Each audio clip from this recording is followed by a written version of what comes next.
नहमदुहु व नसल्ली अला रसूलिहिल करीम अम्मा बाद आउज़ु बिल्लाहि मिनश शैतानिर रजीम बिस्मिल्लाहिर रहमानिर रहीम रब्बि इश्रह ली सदरी व यस्सिर ली अमरी वाहलुल उक़दतम मिन लिसानी यफ़क़हू क़ौली।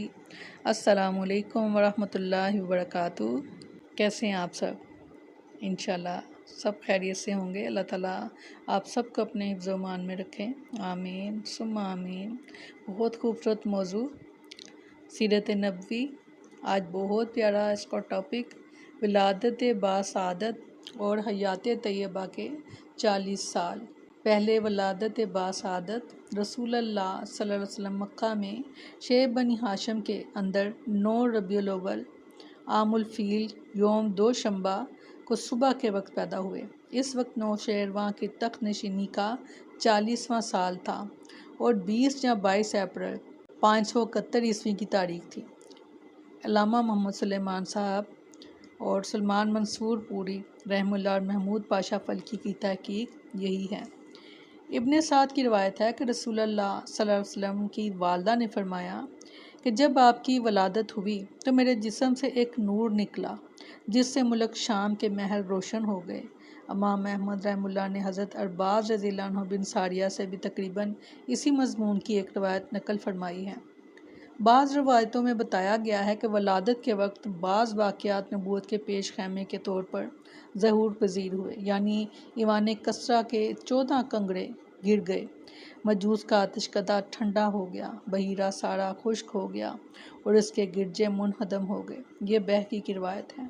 वलादत के बाद आपकी वालदा ने अब्दुल मुत्तलिब के पास पोते की खुशखबरी भिजवाई। वो शादा और फरहा तशरीफ़ लाए और आप सल्लल्लाहु अलैहि वसल्लम को खाना काबा में ले जाकर अल्लाह ताला से दुआ की, इसका शुक्र अदा किया और आपका नाम मोहम्मद सल्लल्लाहु अलैहि वसल्लम तजवीज़ किया। यह नाम अरब में मारूफ न था। फिर अरब दस्तूर के मुताबिक 7वें दिन खतना किया। आपको आपकी वालदा के बाद सबसे पहले अबू लहब की लोंडी सूबिया ने दूध पिलाया। इस वक्त इसकी गोद में जो बच्चा था इसका नाम मसरूह रज़ियल्लाहु अन्हु था। सूबिया ने आप सल्लल्लाहु अलैहि वसल्लम से पहले हज़रत हमज़ा बिन अब्दुल मुत्तलिब को और आप सल्लल्लाहु अलैहि वसल्लम के बाद अबू सलमा बिन अब्दुल असद मखज़ूमी को भी दूध पिलाया था। आप सल्लल्लाहु अलैहि वसल्लम बनी साद में अरब के शहरी बाशिंदों का दस्तूर था कि वो अपने बच्चों को शहरी अमराज से दूर रखने के लिए दूध पिलाने वाली बदवी औरतों के हवाले कर दिया करते थे ताकि इनके जिस्म ताकतवर और असाब मजबूत हों और अपने गहवारे ही से खालिस और ठोस अरबी ज़बान सीख लें। इसी दस्तूर के मुताबिक अब्दुल मुत्तलिब ने दूध पिलाने वाली दाया तलाश की और नबी सल्लल्लाहु अलैहि वसल्लम को हज़रत हलीमा रज़ियल्लाहु अन्हा बिनते अबी ज़ुवैब के हवाले किया। ये कबीला बनी साद बकर की एक खातून थी। इनके शोहर का नाम हारिस बिन अब्दुल उज़्ज़ा और कुनियत अबू कब्सा थी और वो भी कबीला बनी साद ही से ताल्लुक़ रखते थे। हारिस की औलाद के नाम ये हैं जो रज़ात के ताल्लुक़ से रसूलुल्लाह सल्लल्लाहु अलैहि वसल्लम के भाई बहन थे। अब्दुल्ला, अनीसा, हज़ाफ़ा या जज़ामा। इन्हीं का लक़ब शेमा था और इसी नाम से वो ज़्यादा मशहूर हुई। ये रसूलुल्लाह सल्लल्लाहु अलैहि वसल्लम को गोद खिलाया करती थी। सुभान अल्लाह। इनके अलावा अबू सफ़ियान बिन हारिस बिन अब्दुल मुत्तलिब जो रसूलुल्लाह सल्लल्लाहु अलैहि वसल्लम के चचेरे भाई थे और वो भी हज़रत हलीमा रज़ियल्लाहु अन्हा के वास्ते से आपके रज़ाई भाई थे। आप सल्लल्लाहु अलैहि वसल्लम के चचा हज़रत हमज़ा रज़ियल्लाहु अन्हु बिन अब्दुल मुत्तलिब भी दूध पिलाने के लिए बनु साद की एक औरत के हवाले किए गए थे और इस औरत ने भी एक दिन जब रसूलुल्लाह सल्लल्लाहु अलैहि वसल्लम हज़रत हलीमा रज़ियल्लाहु अन्हा के पास थे आपको दूध पिला दिया। इस तरह आप और हज़रत हमज़ा रज़ियल्लाहु अन्हु दोहरे रज़ाई भाई हो गए, एक सूबिया रज़ियल्लाहु अन्हु के ताल्लुक़ से, दूसरे बनु साद की औरत के ताल्लुक़ से। रज़ात के दौरान हज़रत हलीमा रज़ियल्लाहु अन्हा ने नबी सल्लल्लाहु अलैहि वसल्लम की बरकत के ऐसे ऐसे मनाज़र देखे कि सरापा हैरत रह गईं। तफसीलात इन्हीं की ज़बानी सुनिए। इब्ने इस्हाक़ कहते हैं कि हज़रत हलीमा रज़ियल्लाहु अन्हा बयान किया करती थीं कि अपने शौहर के साथ एक छोटा सा दूध पीता बच्चा लेकर बनी साद की कुछ औरतों के काफ़िले में अपने शहर से बाहर दूध पीने वाले बच्चों की तलाश में निकली। ये कहत साली के दिन थे और कहत ने कुछ बाकी ना छोड़ा था। मैं अपनी एक सफ़ेद गद्दी पर सवार थी और हमारे पास एक ऊँटनी भी थी, लेकिन बखुदा इससे एक कतरा दूध ना निकलता था। उधर भूख से बच्चा इस कदर बिलखता था कि हम रात भर सो नहीं सकते थे। نہ میرے سینے میں بچے کے لیے کچھ تھا اور نہ ہی اونٹنی اس کی خوراک دے سکتی تھی۔ بس ہم بارش اور خوشحالی کی آس لگائے بیٹھے تھے۔ میں اپنی گدی پر سوار ہو کر چلی تو وہ کمزوری اور دبلے پن کے سبب اتنی سست رفتار نکلی کہ پورا قافلہ تنگ آ گیا۔ خیر ہم کسی نہ کسی طرح دودھ پینے والے بچوں کی تلاش میں مکہ پہنچ گئے۔ پھر ہم میں سے کوئی عورت ایسی نہیں تھی جس پر رسول اللہ صلی اللہ علیہ وسلم کو پیش نہ کیا گیا ہو، مگر جب اسے بتایا جاتا کہ آپ صلی اللہ علیہ وسلم یتیم ہیں تو آپ کو لینے سے انکار کر دیتی، کیونکہ ہم بچے کے والد سے اور داد و دہش کی امید رکھتے تھے۔ ہم کہتے کہ یہ تو یتیم ہے، بھلا اس کی بیوہ ماں اور اس کے دادا کیا دے سکتے ہیں؟ بس یہی وجہ تھی کہ ہم آپ کو لینا نہیں چاہتے تھے۔